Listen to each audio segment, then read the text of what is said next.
नमस्कार, आप देख रहे हैं आरजे भारत न्यूज 7 और मैं हूं आपके साथ श्वेता। तो चलिए रुक करते हैं आज की प्रमुख और बड़ी खबर पर।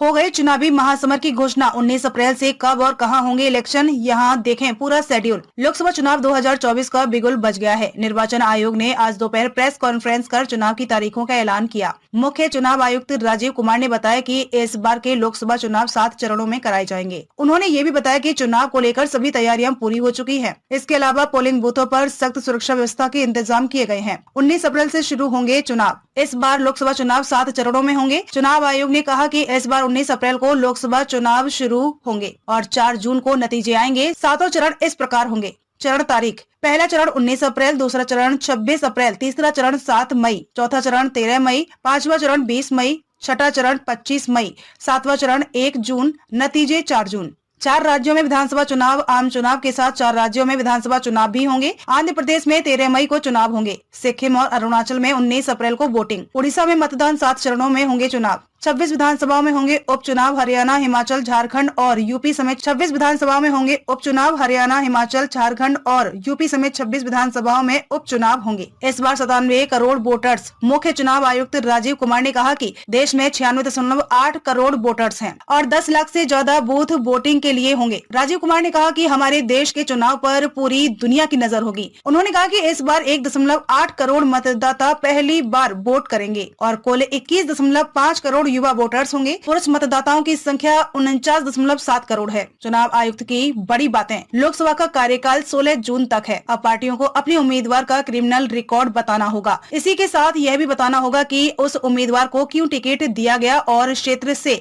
किसी और व्यक्ति को टिकट क्यों नहीं दिया गया। इस बार 85 साल से ऊपर के वोटर घर से वोट दे सकते हैं। चुनाव आयुक्त ने बताया कि महिला वोटर्स की संख्या में इजाफा हुआ है। कई क्षेत्रों में तो महिला वोटर्स की संख्या पुरुषों से ज्यादा है। वहीं इस बार 85 लाख फर्स्ट टाइम महिला वोटर्स होंगे। हर जिले में एक कंट्रोल रूम होगा। चुनाव एक पर्व और देश का पर्व। चुनाव आयुक्त ने कहा कि भारत में चुनाव एक पर्व और देश का पर्व है। उन्होंने कहा कि हमारी टीम चुनावों के लिए तैयार है। हम 2 साल से चुनाव की तैयारियां कर रहे थे।